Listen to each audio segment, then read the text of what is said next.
या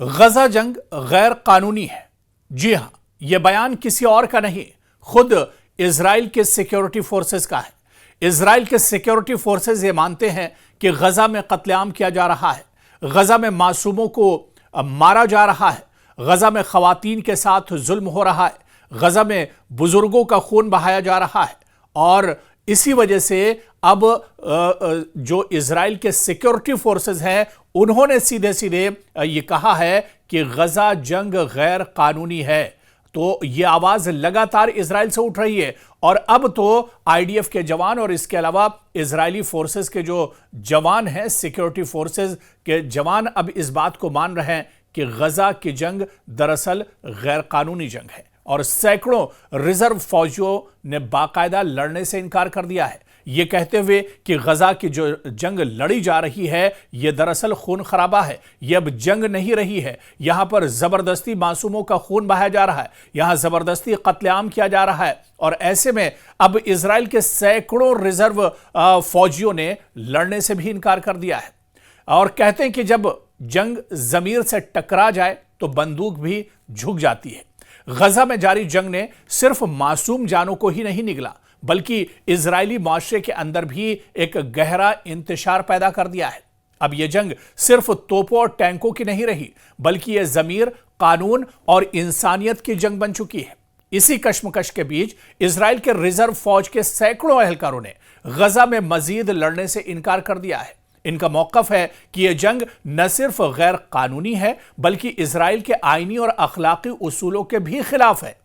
और आप देखिए कि यह इनकार महज इनफरादी फैसला नहीं बल्कि एक इज्तिमाई सदा है जो जंग की अंधी तबाहकारियों के खिलाफ बुलंद हो रही है।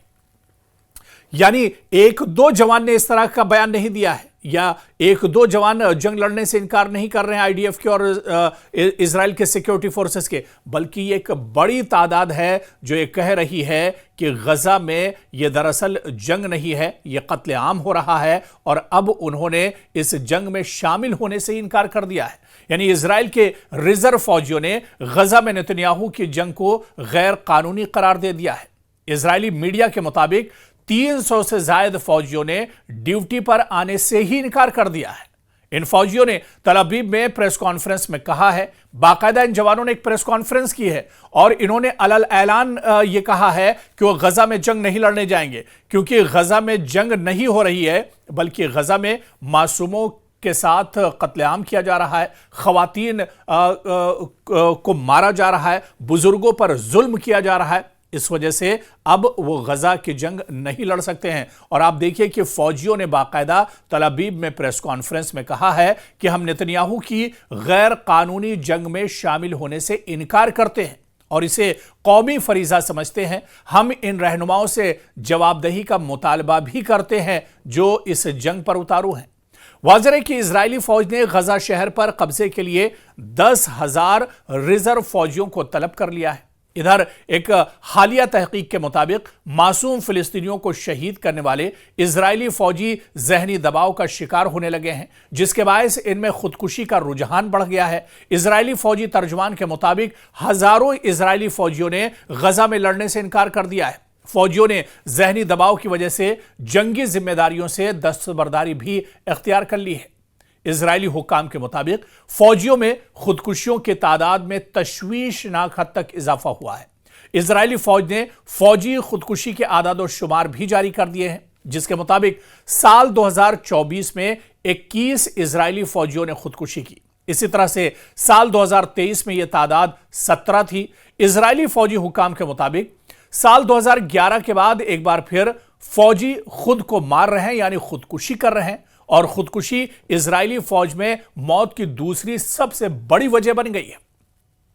और इजरायली फौजी हुक्काम के मुताबिक इजराइल के हर शहरी को 2 साल फौज में नौकरी करना पड़ती है।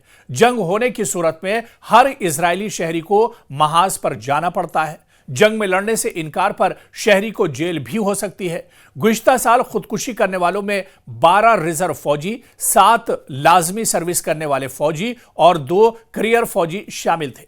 गुज़िश्ता 2 सालों में 807 फौजी फिलिस्तीनियों के खिलाफ ऑपरेशन में अब तक हलाक हो चुके हैं। यानी यह आंकड़ा काफी बड़ा यह आंकड़ा है और ये एक तरह से बताता है कि कहीं ना कहीं इजराइल के जो फौजी हैं वो अब इस जंग से एक तरह से थक चुके हैं, वो इस जंग से एक तरह से ऊब चुके हैं। वो ये चाहते हैं कि अब जंग का सिलसिला थमना चाहिए। और आपको याद होगा कि कुछ ही दिन पहले आर्मी चीफ ने भी, इजराइल के आर्मी चीफ ने कहा था कि यह मौका बहुत अच्छा है, इजराइल को हमास के साथ मुआहिदा कर लेना चाहिए क्योंकि यह टाइमिंग बहुत अच्छी है, इस जंग को और ज्यादा नहीं खींचा जाना चाहिए। और यह सलाह बाकायदा इजराइल के आर्मी चीफ ने नेतन्याहू को दी थी कि जंग का अब मौका नहीं है, अब यह मौका ऐसा है कि अब यहां पर सुलह होना चाहिए, यहां पर मुआहिदा होना चाहिए और इस मुआहिदे के बाद जंग रुकनी चाहिए। और जो हमास के पास इजरायली अगवा हैं, जो हमास के पास इजराइल के लोग फंसे हुए हैं, उन्हें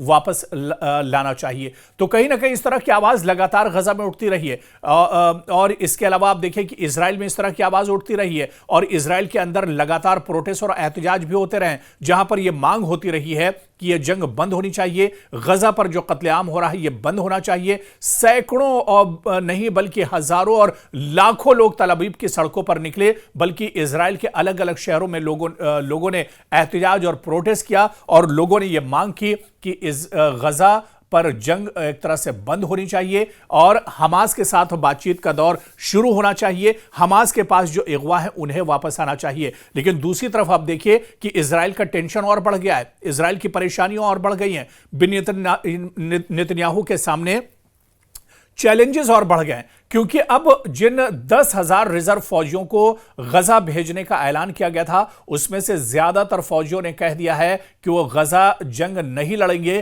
क्योंकि गजा जंग दरअसल गैर कानूनी जंग है और ये जंग दरअसल मासूमों का कत्लेआम किया जा रहा है। इस वजह से रिजर्व फौजियों ने अब गजा में लड़ने से ही इनकार कर दिया है, इजराइल से गजा आने से ही मना कर दिया है। बाकायदा तल अवीव में ऐसे रिजर्व फौजियों ने जो गजा में जाना नहीं चाहते हैं, उन्होंने बाकायदा प्रेस कॉन्फ्रेंस की और इस प्रेस कॉन्फ्रेंस में एक बार फिर सरकार को, बेन्यामिन नेतन्याहू को उन्होंने एक तरह से ये पैगाम दिया है कि अब जंग रुकनी चाहिए क्योंकि गजा की जंग दरअसल ये गैर कानूनी जंग है जहां पर सिर्फ मासूमों का कत्लेआम किया जा रहा है, खवातीन और बुजुर्गों के साथ जुल्म किया जा रहा है और जंग का सिलसिला अब दराज हो चुका है क्योंकि ये रिजर्व फौजी भी जानते हैं या इजराइल के जो अवाम है वो भी जानते हैं कि हमास के साथ अगर ये जंग का सिलसिला और ज्यादा बढ़ा तो जो अगवा जिनकी तादाद 50 से लेकर 20 तक बताई जाती है, जिनके बारे में अभी यह भी जानकारी नहीं है कि इसमें से कितने जिंदा हैं और कितने मर चुके हैं, इन्हें वापस लाने के लिए जो सही और आसान तरीका है वो दरअसल हमास के साथ बातचीत का है क्योंकि हमास पर पिछले 1.5-2 सालों में इजराइल कोई दबाव नहीं डाल पाया है। आज भी हमास के जो लड़ाके विंग हैं वो लगातार आईडीएफ और इजराइल के सिक्योरिटी फोर्सेस पर वक्फे से हमले करते रहते हैं। तो ऐसे में अब नाराजगी बढ़ रही है और जिस तरह से रिजर्व फौजियों ने लड़ने से इनकार किया है, इससे कहीं ना कहीं बेन्यामिन नेतन्याहू की परेशानियां और ज्यादा बढ़ेंगी और इसके अलावा इजराइल की सरकार पर, नेतन्याहू की काबीना पर इसका और ज्यादा आने वाले दिनों में दबाव पड़ेगा।